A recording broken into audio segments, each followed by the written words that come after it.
दोस्तों, किसी ने बड़ी कमाल की बात कही है कि आलसी वही है जिसके जीवन में कोई बड़ा लक्ष्य नहीं है, जो जीवन को जीना नहीं बल्कि काटना चाहता है। दोस्तों, एक छोटी सी कहानी जिसके द्वारा आप जानेंगे कि कैसे आलस आपके जीवन में आप हावी होता जा रहा है और कैसे आप उसे अपने जीवन से बाहर निकाल सकते हैं। तो चलिए कहानी की शुरुआत करते हैं। एक बार एक नौजवान लड़का एक महात्मा के पास आता है और उनसे पूछता है कि मुझे आलस क्यों आता है। फिर वे महात्मा उस लड़के को उत्तर देते हुए कहते हैं कि आलस आने के दो कारण हैं। पहला कारण यह है कि जीवन में कोई बड़ा लक्ष्य न होना और दूसरा कारण है कि हमारा मन और शरीर कैसे काम करता है उसकी समझ न होना। जिसके जीवन में कोई बड़ा लक्ष्य नहीं है उसके जीवन से तो आलस जा ही नहीं सकता, लेकिन जिसके जीवन में कोई लक्ष्य है लेकिन उसे अपने शरीर और मन की समझ नहीं, वह भी आलस की चपेट में आ जाता है।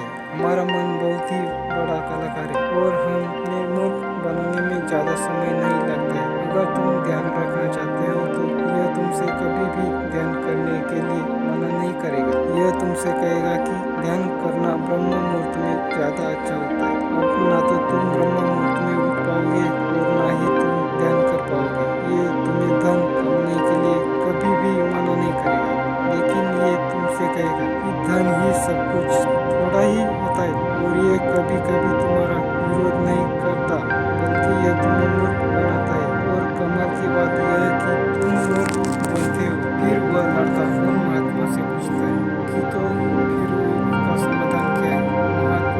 फिर वे महात्मा जी से कहते हैं कि जो ये तुम्हारे साथ हो रहा है वही तुम इसके साथ करो, यानी कि तुम्हारा मन तुम्हें मूर्ख बना रहा है तो तुम उसे मूर्ख बनाओ। जब तुम्हारा मन तुम्हें कहेगा कि कुछ देर सो जाता हूँ उसके बाद काम करूँगा, तो तुम उसे कहो कि कुछ देर क्यों ज़्यादा देर सोऊंगा लेकिन उसके पहले काम पूरा करूँगा। तुम्हारा मन तुमसे कहेगा आज स्वादिष्ट भोजन खाऊंगा, तो तुम तुरंत उससे कहो कि स्वादिष्ट क्यों, अति स्वादिष्ट खाऊंगा लेकिन उसके पहले 1 घंटे व्यायाम करूंगा।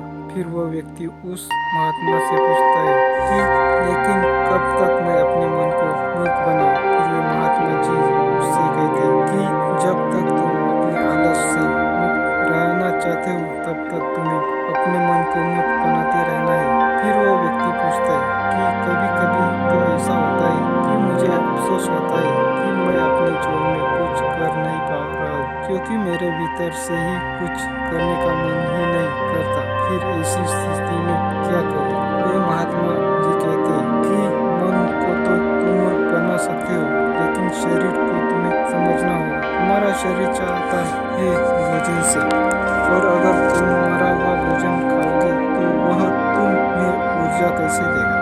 मरे हुए भोजन का अर्थ यह है कि ऐसा भोजन जो व्यक्ति अपने स्वाद के लिए खाता है, जिससे शरीर का उचित विकास नहीं होता, जैसे कि मिठाइयाँ, पिज्ज़ा, बर्गर आदि। इसलिए भोजन ऐसा करो जो तुम्हारे भीतर ऊर्जा पैदा करे, ना कि आलस, जैसे कि फल और घर का सादा भोजन। फिर वो लड़का महात्मा से पूछता है कि महात्मा मैं शुरुआत कैसे करूं। महात्मा जी कहते हैं कि शुरुआत करो एक बड़ा लक्ष्य निर्धारित करने से, यानी एक बड़ा लक्ष्य बनाओ। तुम्हारा लक्ष्य केवल कहने के लिए बड़ा नहीं होना चाहिए, बल्कि उस लक्ष्य के साथ तुम्हारी भावनाएं जुड़ी होनी चाहिए। अगर तुम्हारा लक्ष्य ऐसा है इसके बारे में सोचकर ही तुम्हारी आंखों में आंसू आ जाते, तो तुम्हें कुछ भी और करने की जरूरत नहीं है। फिर तुम्हारा लक्ष्य ही तुमसे सब कुछ करवा लेगा।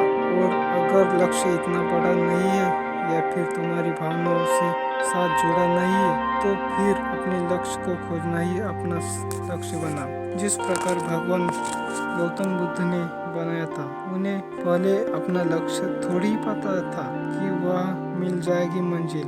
वे तो सिर्फ निकल पड़े आशा की मन में, लेकिन वो भी टूटने लगी थी। लेकिन अंदर से प्यास इतनी गहरी थी कि लक्ष्य को पाकर ही रही।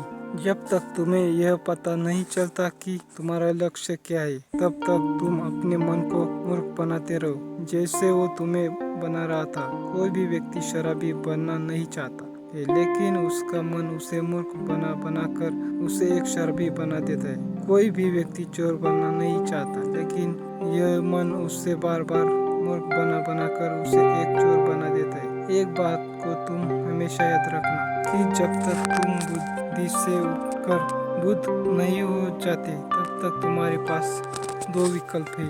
या तो तुम अपने मन के द्वारा मूर्ख बनो, या फिर तुम उसे मूर्ख बनाओ। बीच का कोई रास्ता नहीं है। अगर तुमने अपने मन को मूर्ख बनाना बंद कर दिया, तो यह मन तुम्हें मूर्ख बनाना शुरू कर देगा। फिर वह नौजवान लड़का कहता है कि यह तो आसान है, मन को मूर्ख बनाया जा सकता है। वे महात्मा मुस्कुराए हुए और कहते हैं कि यह आसान भी तुम्हारे मन को ही लग रहा है। ये मन कब और कैसे चाल चलेगा, इसके लिए